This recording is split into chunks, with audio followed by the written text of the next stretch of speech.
محمدا عبده ورسوله الذي أرسله بالحق بشيرا ونذيرا وداعيا إلى الله بإذنه وسراجا منيرا فقد قال الله تعالى في كلامه المجيد وفرقانه الحميد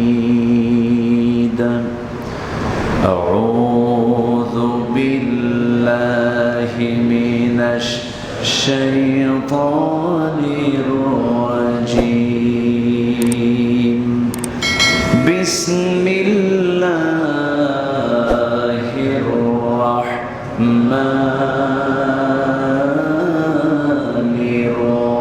الرحيم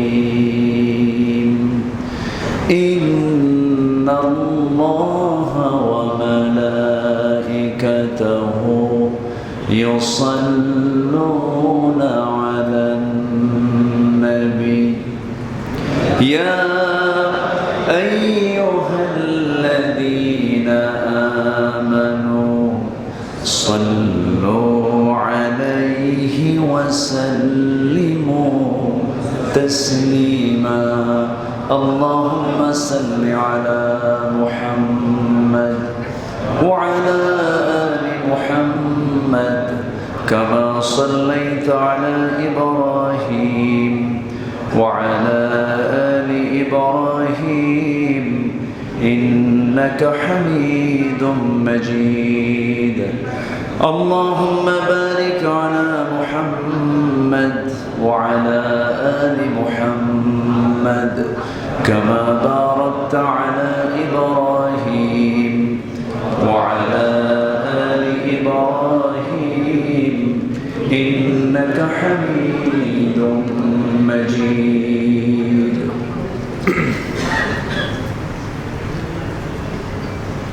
মহান রব্বুল আলামিনের শুকরিয়া যে মহান আল্লাহ সুবহানাহু ওয়া তাআলা আমাকে আপনাকে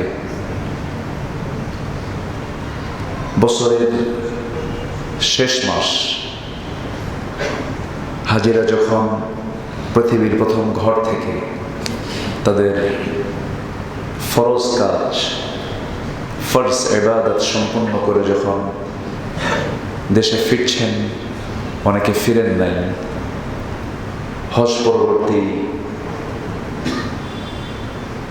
সৈয়দুল আইয়াম মানে সকল দিনের যে নেতা, জুমার দিনে যে মহান আল্লাহ সুবহানাহু ওয়া তাআলা আমাকে আপনাকে এমন গুরুত্বপূর্ণ সময় আসার বসার তৌফিক দিয়েছেন, শুকরিয়া আদায় করছি,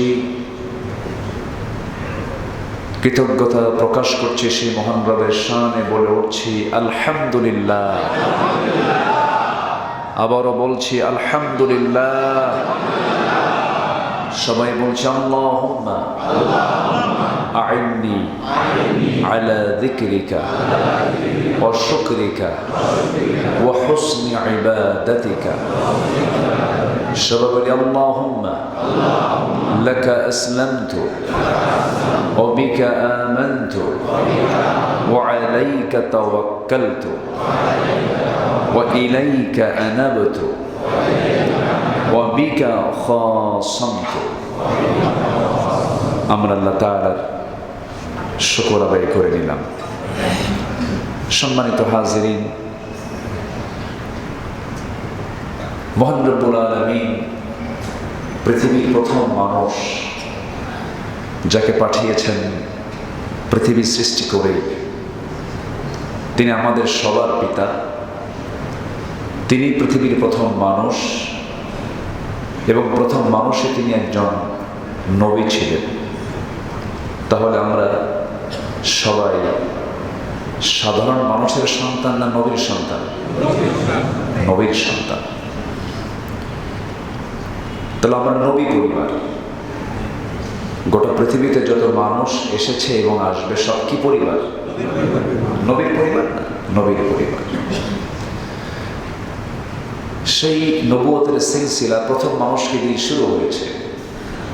এটাকে আল্লাহ তাআলা শেষ করেছেন ইখতিমাম করেছেন, শেষ হয়েছে, খতম হয়েছে, যেরকম আমরা বলি না কোরআন খতম দেওয়া, শেষ হয়েছে হলো এমন একজন মহামানবের মধ্য দিয়ে, যার সৃষ্টির মধ্য দিয়ে গোটা বিশ্ব সৃষ্টির পরিকল্পনা, রাসূল আকরাম নবী মুকাররম মরুভাস্কর মরুদুলাল জনাবে মুহাম্মদুর রাসূলুল্লাহ সাল্লাল্লাহু আলাইহি ওয়াসাল্লাম, এই নবুয়তের সিলসিলা তার মধ্য দিয়ে শেষ হয়েছে। এরপরে আর কোনো নবী আসার কোনো সুযোগ নাই। যদি কেউ বলে যে অমুক নবী, অথবা যদি কেউ দাবি করে আমি নবী, এই দাবিটা কি গ্রহণযোগ্য? মেনে নেওয়া যাবে? এই দাবি কি করা যাবে? আমার রাসূল বলেছেন একটা প্রাসাদের সকল কাজ সম্পূর্ণ হয়েছে, শুধু একটা ইট লাগানো বাদ আছে। একটা ইট লাগানোর মধ্য দিয়ে যেমন একটা প্রাসাদের নির্মাণ কাজ শেষ হয়, ঠিক তেমনই হচ্ছে আমি বললাম নবুয়তের শেষ ইট।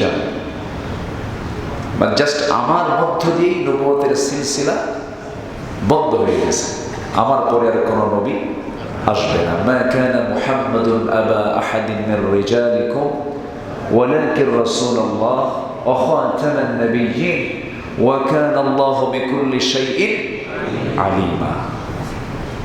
কিন্তু আমরা প্রায়শই লক্ষ্য করি, এবং তাদের প্রভাব ব্যবসার দিক থেকে, পাওয়ারের দিক থেকে একটা মহল কিন্তু খুব মাথাচাড়া দিয়ে উঠেছে। সেটা হলো ভণ্ড নবুয়তের দাবিদার আমার নবীজির পরে, তার ইন্তেকালের পরে 12 থেকে 13 জন করেছে। এর মধ্যে সাবকন্টিনেন্টে ব্রিটিশদের পরিকল্পনায় সাজানো একটা গোষ্ঠী হলো, বলেন তো, তাদের কিন্তু নামে মসজিদও আছে, ঢাকা শহরেও আছে, গোটা দেশে আছে। এদের অর্থনীতি, এদের কি বলবো, এদের যে প্রচার, এদের যে প্রসার, এদেরকে প্রমোট করার জন্য একটা মহলও আছে।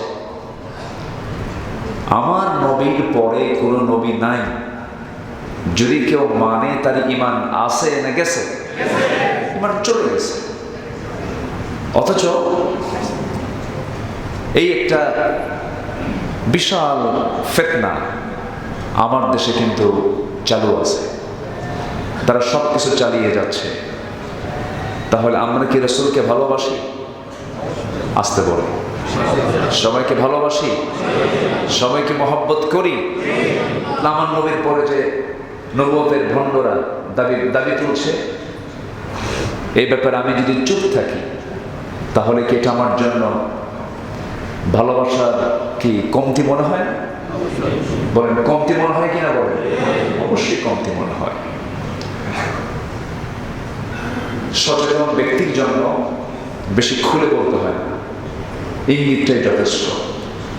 আকলমন্দ ইশারা বা সত, যারা সচেতন তারা বুঝতে পারছেন দ্বীনের প্রচার, ইসলামের প্রচার আমেরিকা করবে, এটা কি মনে হয় আপনাদের?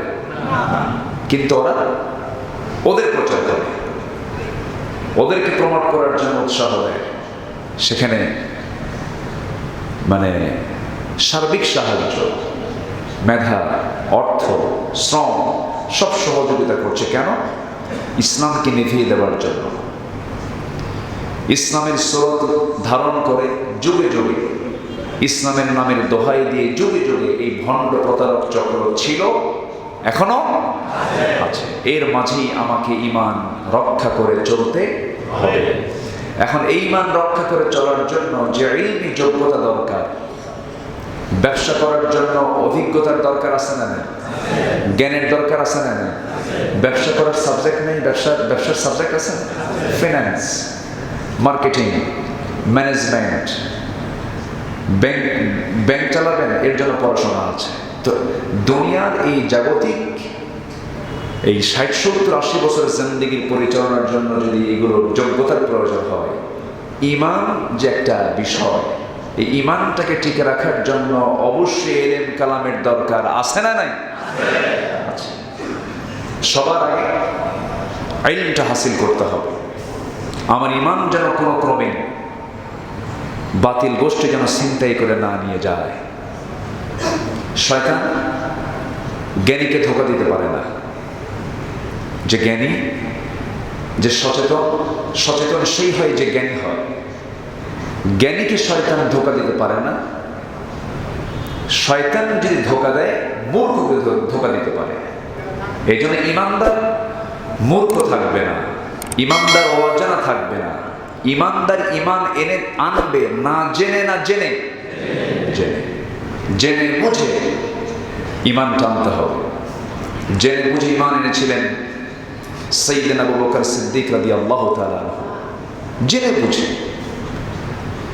আল্লাহ এবং নবীর প্রতি যে নিঃশর্ত ভালোবাসা, কোন শর্ত ছাড়া, একদম চোখ বন্ধ করে অন্ধ আনুগত্য। আল্লাহ এবং নবীর আনুগত্যের ক্ষেত্রে কোনো কন্ডিশন, কোনো শর্ত করা যাবে না। তার বাস্তব প্রমাণ ছিলেন সাইয়েদনা আবু বকর সিদ্দিক রাদিয়াল্লাহু তাআলা আনহু। আমার নবীজি মেরাজ করতে গেছেন, তিনি ইসরা করেছেন। রাতের একটা মুহূর্তে তিনি মক্কা মুকাররমা থেকে তিনি চলে গেছেন প্যালেস্টাইনের, যে আজকে নির্যাতিত জনপদ ফিলিস্তিনের বাইতুল আকসা, কোরআন পরিভাষায় তিনি সেখানে ইসরা করে। ইসরা মানে হচ্ছে রাত্রি ভ্রমণ করা। তিনি এক রাতের আধারে এত দীর্ঘ পথ তিনি পাড়ি দিলেন। সেখান থেকে উরুজ হলো, মেরাজ হলো।